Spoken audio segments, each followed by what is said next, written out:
Harry has arrived at Balmoral after Queen Elizabeth II's death. How did Harry not get there in time? Seriously.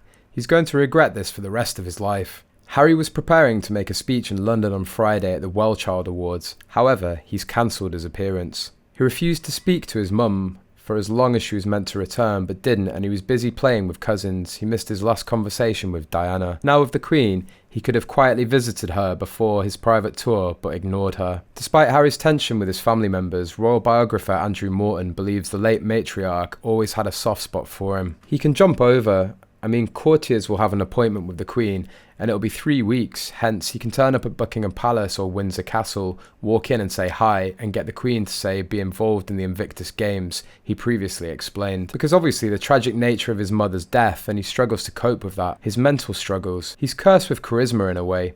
When I see him on royal engagements, it's very much like watching Diana kneeling down and hugging kids. It's remarkable. With her eye as ever on the big dollar, Meghan Markle told Harry before they married, "We must own your mother's legacy." From that moment on, Harry did as she told him. Every aspect of his life was about to change, but he didn't realise it. She planned every move around Diana's memory, knowing the American market was willing to pay to read about Markle's connection to the royal family, but particularly to Princess Diana.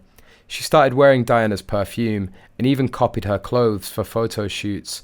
Her job was to replace Diana as Harry's mother, and she succeeded. The weakling Harry was smitten. He believed everything she said, and he actually strengthened her narcissistic behaviour. She bullied royal staff at will, and Harry supported her. She trashed the Queen and her family.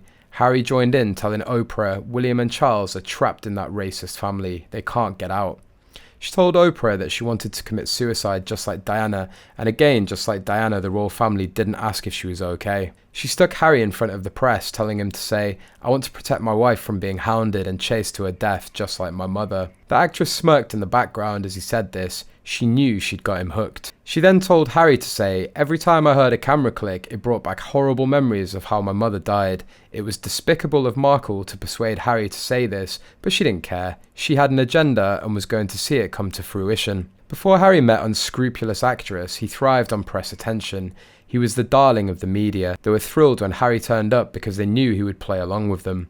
Harry was not just the darling of the British public, who could do no wrong, he was the favourite of the press photographers, and rightly so. He regularly joined the pressmen for a drink after an event. Contrast this happy Harry to what we're seeing today, the morose, bitter and twisted puppet whose strings are being pulled by a deceitful woman, a woman who lies her way through every interview.